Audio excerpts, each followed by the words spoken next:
you uncomfortable physically, I decided that while I do my spoken word piece, I want you guys to play a game. So you're going to play a game, not distract from me, and we're all going to have fun. So, the theme of this show is like Bacchanalia and springtime out of winter, and we've all been depressed and like frozen, and it's time to thaw out. This is my winter into spring outfit. Yay! Thank you. They're like $12. So when I am in spring, what I think about is being in second grade. I was 8 years old, going on 9. No.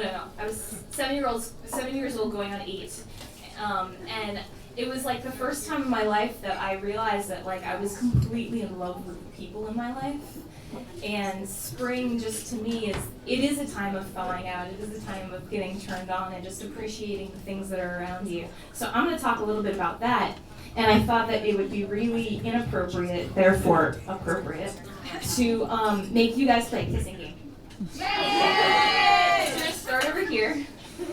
And does everybody know this game where you have like an orange and you have to like pass it around the room without your hands? Yeah, I'm tall today. It's pretty awesome. I've never had someone had a raise on my screen. People are always lowering them. Alright, so what you're going to do is, alright, who knows how to play this over here? Because I'll do it to you, and then you can keep it going. Yeah, Rachel Jason. Alright, there's like a guitar in the way, so you're going to have to... Alright, so you all need to play this game, and it's going to end up, by the time I'm done talking, it's going to be over there. And then someone's going to have to pass it back to me. I mean, that's the ideal. And if you drop it, you got to pick it back up and kiss the person you dropped it with. Alright, so Rachel Jason, we're going to start this out. It's so heavy. It is, it's a big one. I decided to make it easy, because if it was small, it'd be a lot harder. How does this work? Alright. Let's begin. Second grade. I'm in love. I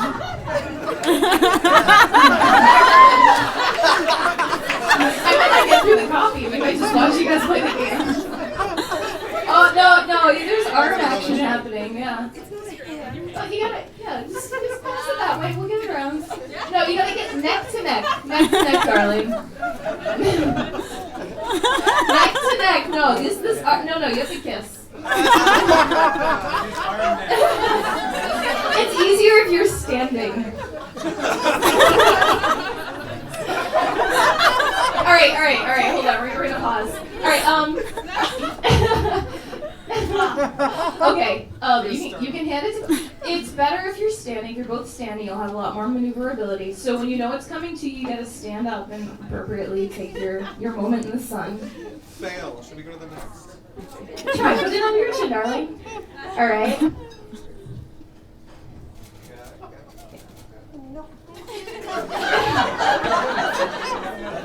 And if it's not going to work, you give up, you kiss, and then you try it with the next person, Look, we can be adults about making out, right? I think we should be able to. Anyhow, all right, you guys have fun, and the rest of you listen to me while you wait. I've taken up way too much stage time. Brian King, I'm going to tell you about my best friends. I am in love with my best friend, S. Plural. This reality I've been playing out since first grade. There's the one you spend the most time with. Just do it quietly. You got it. There's the one you spend the most time with. She's beautiful and smart and outside your league, and she teaches you things like jelly bracelets and fruit roll-ups and Madonna and playing doctor. Her backyard is a magical land of moss and playground games, and you're afraid of her, and lustful, and mesmerized by her confidence and charm, and she takes advantage, and you don't really mind. And then there's the one you have a burning desire for. She is your sweet BFF. The one your parents know you have to be around or perish. You try playing softball for her to no daisy picking and cartwheel making avail. You ride her around the fields during recess because she loves horses and you love her. She's the first one who ever rejects you for something as stupid as kickball. You're a woman scorned for the first time by second grade. But you easily find a new girl to play kinky imagination games with in the forest by the picnic tables. And you drift apart by summer because you know it was both a transition for you to soothe your emotions and she's found new friends and chemistry isn't really best friend material and kickball is over. But you think on her still. Remembering that particular mix of lust, curiosity, love she inspired, you'll never be as close with her, never so lost in love as you were with the others, but there persists this happy, charged memory of those trees and the first time you actually understand what turned on really was. So time has passed, and I haven't really changed. At 34, 26 years later, I have multiple best friends, multiple adventures, multiple loves, which look multiple ways. And at the end of the day sometimes, I still come home crying because my best friends aren't as in love with each other as they are with me, and I fear what they don't really love are the limitations of me. Some people require a piece I can't exclusively give over. This particular part belongs to Megan. And this part to Amy, this part to Krista, Chris, Dean, and James, and on and on. And I don't want Lewis or Don or Barry in that way, but I think they're swell all the same.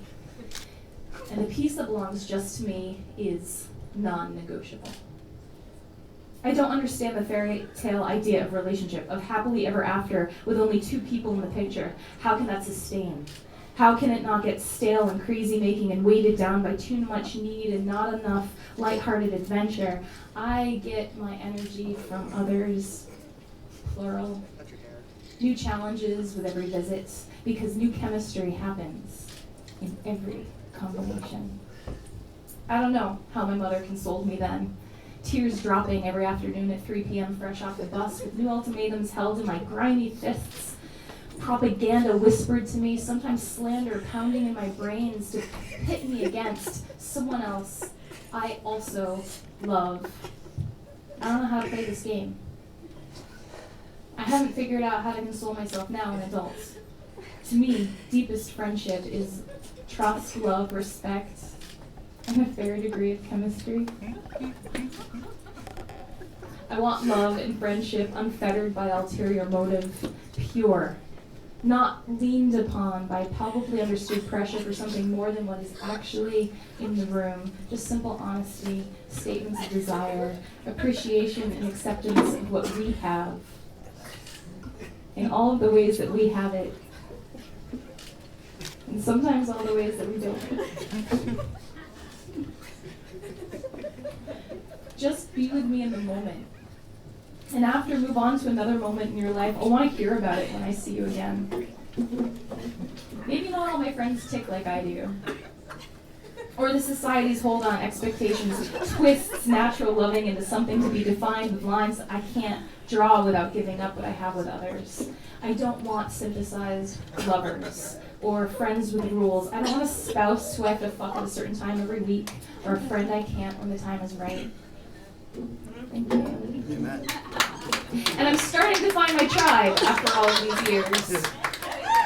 But why the persistent referral back to that old bedtime story about the perfect fit, the one and only, when in reality, the experience of feeling loved is resonant in each relationship I take seriously. I love.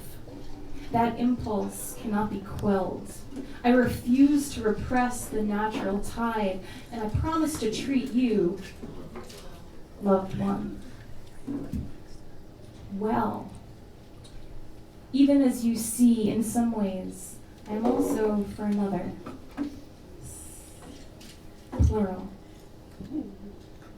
Thank you for playing.